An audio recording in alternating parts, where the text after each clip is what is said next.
చేసుకోండి. ఇప్పుడు కొన్ని ఫుడ్ కాంబినేషన్స్ తినొద్దని చెప్తూ ఉంటారు. టమాటా, పాలకూర తిన్నా అవును. గూడా స్టోన్స్ ఇంకా ఎక్కువగా వస్తూ ఉంటాయని. అవునవును. ఎందుకు ఆ కాంబినేషన్ అంతగా?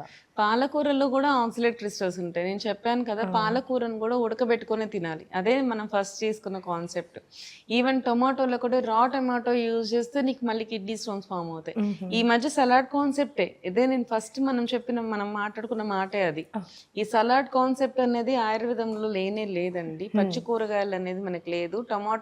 టమాటాని మనకు శాకల్లోనే యూజ్ చేస్తున్నాం తప్ప దాన్ని మనం ఫ్రూట్ లాగా బెర్రీ ఫ్రూట్ లాగా తినమని మనకు చెప్పనే లేదు ఆయుర్వేదంలో.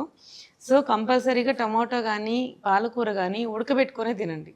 సో, ఉడకబెట్టుకొని తింటే మీ కిడ్నీ స్టోన్స్ ఫార్మ్ అవ్వవు. కానీ ఉడకబెట్టుకోకుండా పచ్చివి తింటే మాత్రం ఈ ఆక్సలేట్ స్టోన్స్ ఏవైతే ఉన్నాయో అవి కరగవు. ఈ హ్మ్. ఉడకబెడితే కరిగిపోతాయి ఈ స్టోన్స్ అనేవి.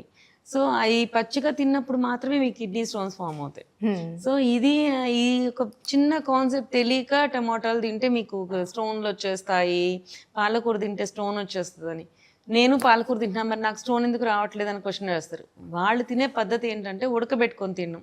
ఇక్కడ పద్ధతి అనేది మెయిన్ ఇంపార్టెంట్. ఎలా తింటున్నాం అన్నదే మెయిన్ ఇంపార్టెంట్. హ్మ్. పప్పులో వేసుకొని తిను పాలకూర నీకేమవ్వదు. కాంబినేషన్ తిను. సో, దీంట్లో ఎక్కువుంటాయి కాబట్టి ఆక్సలేట్ స్టోన్స్ ఉంటాయి కాబట్టి 2 కాంబినేషన్ తినకు. ఈరోజు పాలకూర చేసుకున్నావు అంటే రేపు టమాటా పప్పు చేసుకో. అట్లా హ్మ్. కాంబినేషన్ చేసుకొని తిను అని చెప్పి చెప్తారనమాట. ఓకే. సో, ఆ రోజుకి ఏదైతే తిన్నామో దానికి తగ్గట్టు నీళ్ళు తాగితే స్టోన్ ఫార్మ్ అవ్వదు. సో, 2 ఒకటేసారి ఏసేసుకొని ఎక్కువ తిన్నామంటే దానికి తగ్గట్టు నీళ్ళు తాగకపోతే ఆటోమేటిక్‌గా స్టోన్ ఫార్మ్ హ్మ్. అయితది. ఓకే. ఇట్లాంటివన్నమాట. అందుకనే మనకి ఇంత ప్రాసెస్ చెప్పడం ఎందుకు అని మనకి డివైడ్ చేసి చెప్పేశారు. వీటిని ఉడకబెట్టుకొని మాత్రమే తినాలి. వీటిని పచ్చిగా మాత్రమే తినాలి అని చెప్పి మనకి ఎప్పటినుంచో ఆయుర్వేదం అనేది మన పెద్దవాళ్ళు చెప్పిన పద్ధతిలాగా దాన్ని బాడీలోకి సెట్ చేసేసారనమాట. అయితే మ్యామ్ ఇప్పుడు కిడ్నీ స్టోన్స్ ఉన్నవాళ్ళు కూడా లైఫ్ స్టైల్ కొంచెం ఎలా చేంజ్ చేసుకోవాలంటారు? ఫుడ్ విషయంలో అనుకోవచ్చు, తీసుకునే విధం అనుకోవచ్చు. ఎలా అవును. చేయాలని? మన కిడ్నీ స్టోన్ రాకముందే మనకి పూర్వ రూపాలంటారు. పూర్వ రూపం ఏంటి అంటే నీకు ఈరోజు ఈ సింప్టమ్స్ కనపడుతున్నాయంటే రేపు కిడ్నీ స్టోన్ వచ్చే అవకాశం ఉంది అని అనమాట. అంటే నీకు రికరెంట్‌గా యూరిన్ ఇన్ఫెక్షన్ వస్తుంది. యూరిన్‌లో మంటొస్తుంది. ఇట్లాంటి ఉన్నప్పుడే నీకది అలారం. హ్మ్. కంపల్సరీగా నీకు ఇన్ ఫ్యూచర్‌లో నీ కిడ్నీ స్టోన్ వచ్చే అవకాశం ఉంది. కంపల్సరీగా ఇన్ ఫ్యూచర్‌లో నీ షుగర్ వచ్చే అవకాశం ఉంది. సో, యూరిన్ ఇన్ఫెక్షన్స్ మళ్ళీ వస్తున్నాయంటే ముందు this is a alert point. నువ్వు చూసుకో నీ కిడ్నీ స్టోన్ వస్తదేమో, నీకు షుగర్ వస్తదేమో ఇవన్నీ అలర్ట్ పాయింట్స్ అనమాట. దీన్నే పూర్వ రూపాలంటారు ఆయుర్వేదంలో. సో, అట్లాంటివొచ్చినప్పుడు ముందే మీకు వాటర్ ఎక్కువ కంటెంట్ తీసుకోవడం. నేను చెప్పాను కదా! ఇవి మనకి ఆయుర్వేదంలో కొన్ని చెప్పున్నారని చెప్పి. సో, సేఫెస్ట్ థింగ్ మీకు నేను యాస్ ఇఫ్ అడ్వైస్ చేయగలిగింది చిల్లగింజలు మాత్రమే. హ్మ్. ఇవేంటి అంటే ఏది నెగెటివ్ ఎఫెక్ట్ దొరకదు. సో, ఒకటే ప్రోడక్ట్ మనకి బయట దొరుకుతది కాబట్టి దాంట్లో ఏమంటారు అడల్టరీ కానీ ఉండవు.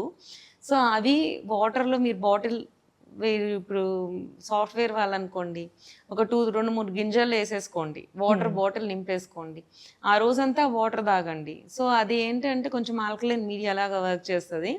సో, కిడ్నీ స్టోన్స్ ఫార్మ్ అయ్యే వాళ్ళకి, రికరెన్స్ వచ్చే వాళ్ళకి, యూరిన్ ఇన్ఫెక్షన్ ఉన్న వాళ్ళకి తగ్గిస్తది. హ్మ్. సో, 2 ఇన్ 1 అనుకోవచ్చు. సో, హెల్త్‌కి మంచిది. వచ్చే స్టోన్‌ని రానీయకుండా చేస్తది.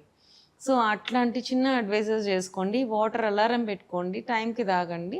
సో, ఈ స్టోన్స్ ఫార్మ్ అవ్వకుండా ఉంటాయి. హ్మ్. మెయిన్ ఏంటంటే వాష్ ఔట్ చేయకపోవడం వల్లనే స్టోన్ డిపాజిట్ అయితది. అదే. ఏదైతే చెత్త మనం అదే stone type of calcium things ఏదైతే మనం తింటున్నామో, లేకపోతే యూరిక్ యాసిడ్ థింగ్ కానీ, ఏవైనా సరే ప్యూరిన్స్ కానీ ఏవైతే తింటున్నామో, అది వాష్ ఔట్ చేయకుండా ప్రాపర్‌గా వెళ్ళకుండా డిపాజిట్ అయినప్పుడే నీకు స్టోన్ ఇలాంటి ఫార్మ్ అవుతది. ఇష్యూస్ వస్తాయి. సో, అది వాష్ ఔట్ చేయాలంటే నువ్వు కంపల్సరీ నీళ్ళు తీసుకోవాలి. హ్మ్. మెయిన్. నీళ్ళే పరమ ఔషధం ఈ ఓకే. కిడ్నీ స్టోన్స్‌కి. ఆ నీళ్ళులో ఏమి యాడ్ చేసుకొని నువ్వు క్లీన్ చేస్తున్నావు అన్నదే ఒకటి. హ్మ్. అండ్ మెయిన్ చెప్పాను కదా! నాన్ వెజ్ తీసుకునే వాళ్ళు మాత్రం కంపల్సరీ అలారంలాగా అనుకోని నాన్ వెజ్ తీసుకున్న రోజైనా సరే ఎక్స్‌ట్రా వాటర్ తాగండి. హ్మ్. అప్పుడు మనకేందంటే ఈ డిపాజిషన్ అనేది జరగకుండా ఉంటుంది.